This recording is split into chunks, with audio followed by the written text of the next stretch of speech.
Olá, na nossa aula de hoje, na nossa disciplina de Química Inorgânica, nós vamos falar sobre os compostos das famílias dos halogênios e dos gases nobres.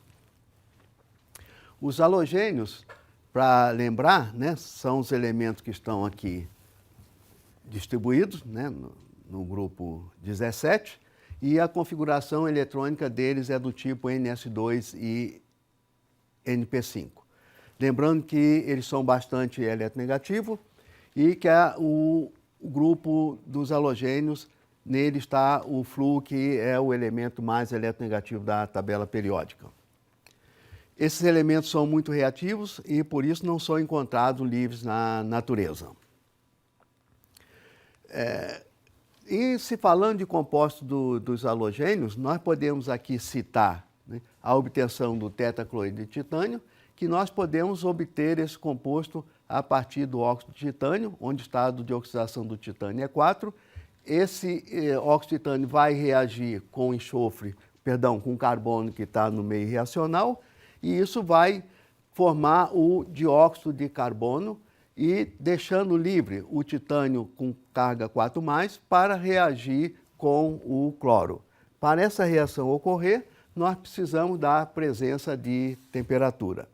Então, essa reação, vejam que ela parte dos reagentes no estado sólido e vai produzir gases que vão ser liberados do meio reacional. Então, o equilíbrio dessa reação vai ser no sentido de liberar os gases formados. Nesta reação de baixo aqui, nessas duas reações, o que nós queremos mostrar são reações de metais. No caso, nós pegamos o alumínio e o crômio, reagindo o alumínio com o ácido clorídrico, que vai dar como produto o cloreto de alumínio e liberando, então, o gás hidrogênio. Na reação de baixo, nós vamos ver que o cromo vai reagir com ácido fluorídrico, produzindo o fluoreto de crômio e liberando também o hidrogênio. Nessas reações, é bom a gente acentuar que o alumínio, no caso específico, ele vai estar no estado de oxidação 3+, perdendo, portanto, 3 elétrons da sua camada de valência. O crômio, por sua vez, ele tem vários estados de oxidação, que nós vamos ver em aulas posteriores, mas no caso aqui ele forma o composto fluoreto de crômio, onde o crômio está com o estado de oxidação 2 apenas. Isso por quê? Porque as reações ocorrem também no sentido de formar espécies estáveis. E o fluoreto de crômio é uma espécie bastante estável. Poderia formar compostos outros de crômio, desde que a quantidade de ácido aqui fosse adequada para levar essa reação adiante. Então, logicamente, os produtos das reações dependem das condições que nós realizamos. Se nós usamos, por exemplo, aqui o ácido anidro, é porque nós queremos fazer com que o solvente, no caso a água, eventualmente, não participe da reação como um todo. Então, como o flúor, que nós temos falado aqui, que é o elemento mais eletronegativo da tabela periódica, a maioria dos metais reage vigorosamente com esse elemento, com o flúor, formando os respectivos fluoretos desse elemento no seu estado de oxidação mais elevado. Por que mais elevado? Porque o flúor tem um alto poder oxidante. Então, no caso aqui, a gente vê que o flúor reagindo com o ferro vai formar o fluoreto de ferro, onde o ferro tem estado de oxidação 3. Já se fizermos a mesma reação com o bromo, o produto formado, o brometo, vai ter o ferro no estado de oxidação 2. Por quê? Porque o bromo tem um poder oxidante mais baixo do que o flúor.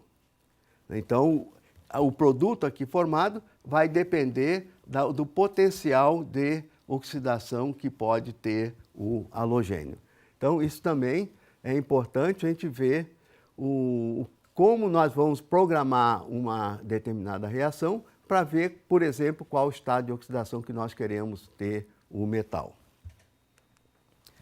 Bem, nesta reação aqui de dupla troca por quê? nós estamos trocando aqui o iodo pelo cloro, né?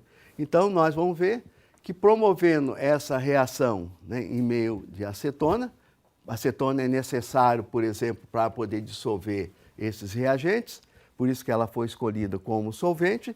Então, nós vamos ter a troca aqui do iodo pelo cloro. Nós vamos formar o tetraiodeto de titânio e o cloreto de potássio. Isso por quê?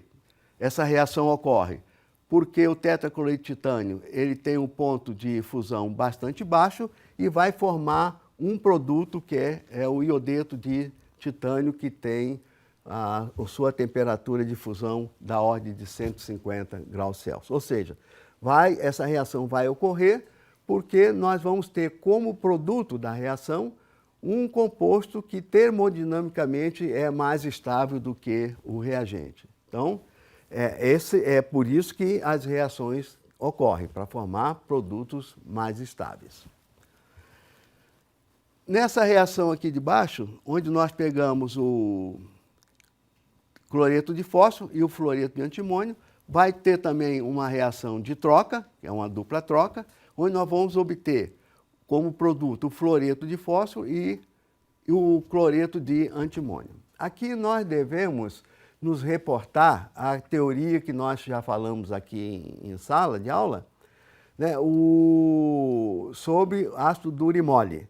Vejam vocês o seguinte, como o antimônio é maior do que o fósforo, ele vai preferir se ligar a uma base mais mole. A base qual? O cloro. O cloro, sendo maior do que o flúor, ele tem um caráter mais mole dentro da teoria de ácido duro e mole, ou base dura e mole, então ele vai preferir reagir com o antimônio, formando um composto mais estável com o antimônio do que com o fósforo. Então, essa reação pode ser analisada em base do que nós conhecemos de teoria de ácido e base duro e mole. Da mesma forma, essa reação aqui de baixo. O cobalto, por exemplo, é tido como um ácido duro, o cobalto 2+, que é o estado de oxidação do cobalto nessa espécie. Então, ele vai preferir, em sendo um ácido duro, reagir com uma base dura. E, da mesma forma que comentamos aqui em cima, o fluoreto é uma base mais dura do que o cloreto. Então, por isso, essa reação vai ocorrer nesse sentido para poder formar compostos mais estáveis, segundo a própria teoria de ácido e base nos dá a diretriz. Bem, aqui nós queremos falar um pouco de uma classe de compostos que nós conhecemos como interhalogenados, onde o A é um halogênio e o X também é outro halogênio, do tipo que nós estamos mostrando aqui, o trifluoreto de cloro. Então, nesse tipo de reação, nós estamos vendo que é uma reação direta, onde o cloro vai reagir com o flúor a uma temperatura aí da ordem de 200 a 300 graus, e em presença também de pressão, já que a reação ocorre com gases. Então, vai formar aqui o fluoreto de cloro. Então, se nós olharmos para a distribuição eletrônica do cloro, por exemplo, né, que ele tem NS2 ou 3S2 e 3P5, para liberar 3 elétrons para poder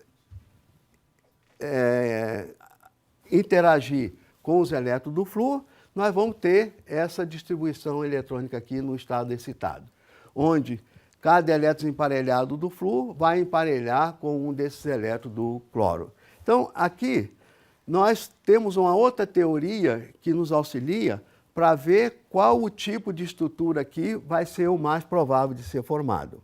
Vejam o seguinte, se nós tivermos 3 íons fluoreto para colocar em torno do cloro, nós vamos poder ter uma estrutura desse tipo, onde o cloro é o átomo central e os fluoretos estão no plano axial da estrutura.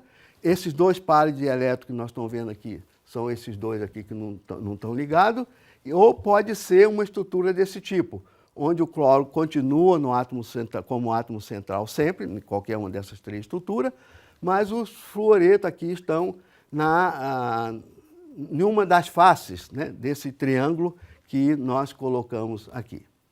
Nesta estrutura, que também é possível, nós estamos vendo que a distribuição dos fluos em torno do átomo central cloro é diferente dessas duas. Agora, como nós vamos escolher qual que é a estrutura mais esperada para esse composto? Por isso é que nós colocamos aqui, né, uma alusão à teoria de repulsão de pares de elétrons da camada de valência. Isso nos dá uma ferramenta para a gente poder decidir ou sugerir qual estrutura dessas três, por exemplo, vai poder ser formada com mais facilidade. O que é que diz essa teoria? Diz o seguinte, que pares isolados, né, esse aqui e esse, por exemplo, têm uma repulsão máxima entre eles. Máxima em relação a quê? Em relação a se nós tivermos um par isolado e um par ligado, né, que aqui nós temos, nesse caso, um par não ligado e um par ligado, ou, maior ainda, a repulsão é, nesse caso, em comparação quando nós temos dois átomos ligados. Ou seja, aqui nós temos um par de elétrons no flúor e cloro, mas está ligado, aqui também. Então, essa repulsão aqui é mínima. Essa aqui é intermediária e essa aqui é máxima. Então, nós temos que fazer um balanço dessas repulsões para poder decidir qual seria a estrutura esperada para um composto desse tipo. Então, no caso aqui, nós podemos ver que nós, em colocando esses pares de elétrons, né, nessa posição aqui, um trans ao outro, nós vamos ter aqui três repulsões, par não ligado com par ligado, entre esse par ligado, não ligado e esse ligado, entre esse par não ligado e esse ligado, entre esse par não ligado e esse aqui ligado. Então, nós vamos ter três repulsões aqui e três com esse par embaixo, né? Aqui nós vamos ter também repulsões entre esse par não ligado com esse ligado, esse com esse e esse aqui também, né? Então, nós, fazendo um balanço dessas possíveis repulsões, nós vamos chegar à conclusão que a possibilidade dessa estrutura existir em detrimento das outras duas é maior. Por quê? Porque aqui nós vamos ter dois pares não ligados, mas distante um do outro, no ângulo aí da ordem de 120 graus. Então, por isso é que nós usamos essa teoria para poder decidir qual de fato é a estrutura mais estável dentro da possibilidade dessas três que nós estamos comentando aqui. E, de fato, essa estrutura aqui, tanto em termos experimentais quanto em termos teóricos, ela tem sido aceita como a mais estável e a mais provável, né?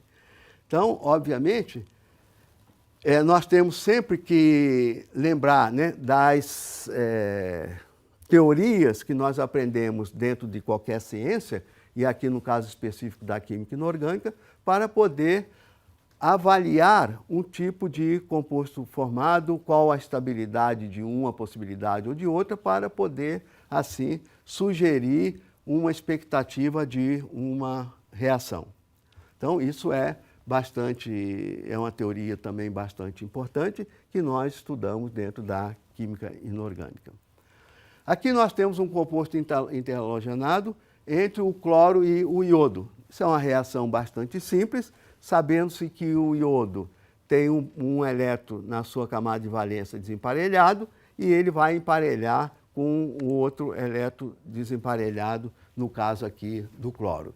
Então, é uma reação onde nós estamos vendo aqui que ela forma um composto linear e tanto o cloro quanto o iodo têm a sua regra do octeto satisfeita. Aqui nós vamos mostrar para vocês outros dois compostos interhalogenados, onde nós temos aqui o fluoreto de iodo e aqui o íon fluoreto de iodo. Bem, vamos pegar aqui, né, primeiro esse tipo de composto. Então vamos pensar, né, que o iodo tem essa distribuição eletrônica. Tem 3 elétrons emparelhados aqui e 2 emparelhados. Então nós vamos ilustrar essa configuração desse tipo. colocar aqui os 3 fluoretos se ligando ao iodo e aqui os 2 pares de elétrons não ligados. Então, a gente vê, né, que da mesma forma que nós mostramos no slide anterior, essa estrutura aqui vai ser bastante estável, né? Por isso, o híbrido formado é do tipo sp3d2. sp3d, perdão, né? sp3d. Né? E se olharmos a outra espécie carregada negativamente, nós podemos imaginar que o iodo no estado fundamental tem essa distribuição eletrônica. Como nós temos uma carga negativa aqui, esse elétron vai ser aceito na camada de valência do iodo. Então aqui nós vamos ter, né, ao contrário dessa espécie, nós vamos ter 3 pares de elétrons não ligados. Então nós vamos colocar isso dessa maneira. De fato, na posição equatorial do iodo, nós vamos ter os 3 pares de elétrons não ligados. Isso é a configuração mais estável aceita para esse tipo de composto. E o híbrido aqui também vai ser do tipo sp3d, da mesma maneira que o anterior. Só que aqui nós temos 3 pares de elétrons não ligados, aqui nós temos só 2 pares de elétrons não ligados. Se nós pegarmos essa espécie, né, pentafluoreto de iodo e heptafluoreto de iodo, nós vamos ver que para o iodo reagir com 5 flúor, nós vamos ter essa distribuição eletrônica no estado ativado, um par de elétrons simplesmente não vai estar ligado. Isso nos leva a imaginar numa estrutura com a geometria octaédrica, que o híbrido formado aqui é do tipo sp3d2, entretanto, não vai ser um octaedro perfeito, porque nós temos um par de elétrons aqui não ligado. Né? Mas a geometria vai ser octaédrica com um certo grau de distorção. No composto do heptafluoreto de iodo, nós temos aqui que a distribuição eletrônica do iodo no estado excitado vai ter os 7 elétrons emparelhados, portanto, podemos se ligar a 7 íons fluoreto, que tem também um elétron não ligado, ou seja, um elétron desemparelhado. Então, essa geometria aqui, ela vai ser do tipo de uma bipirâmide de base pentagonal, onde 5 íons fluoreto vão estar no plano equatorial e 2 no plano axial. Então, vejam que nós, quando olhamos, né, a distribuição eletrônica de um elemento qualquer, principalmente no estado ativado, nós podemos já pensar na geometria que esse composto vai formar, e em alguns casos nós temos também que usar como ferramenta a teoria de repulsão de pares de elétrons na camada de valência.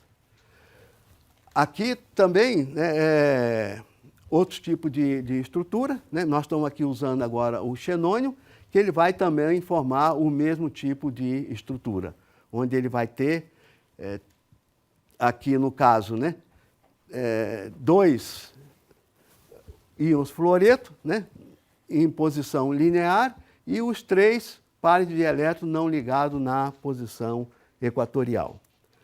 Da mesma forma que nós vamos ver aqui, porque o íon cloreto recebe um elétron e ele vai ficar então com 3 pares de elétrons não ligados, que está aqui colocado, é uma estrutura também linear. Né? E aqui é onde nós temos, em tendo esses 3 pares de elétrons no plano equatorial, a repulsão vai ser minimizada, adquirindo essa geometria, a forma mais estável para esse tipo de composto. Se nós passarmos para um composto com xenônio, por exemplo, né, o gás nobre xenônio, ele vai ter uma estrutura de quadrado planar. Por quê? Porque nós estamos vendo aqui que os 4 flúor vão poder se ligar ao xenônio, que tem essa distribuição eletrônica no estado excitado, e 2 pares de elétrons vão estar não ligados. Então, esses 2 pares de elétrons ficariam numa posição axial, mas a geometria que vai ser determinada para esse tipo de composto, ela é quadrado planar, porque esses 2 pares de elétrons aqui não vão mudar drasticamente a conformação desse quadrado planar. Já no caso do xenônio se ligar a 6 flúor, nós vamos ter aqui uma estrutura com caráter octaédrico, porém distorcido, porque nós temos aqui um par de elétrons não ligados. Os outros 6 elétrons aqui desemparelhados vão emparelhar com o elétron não emparelhado do flúor, formando a ligação xenônio e flúor, mais um par de elétrons aqui vai fazer com que essa estrutura ela seja distorcida. Então vejam que, novamente, os compostos de halogênio e de xenônio, ou dos gases nobres de uma forma geral, elas têm uma similaridade, mas têm também as suas particularidades cada uma. É isso que nós queríamos, então, mostrar para vocês nessa aula de hoje.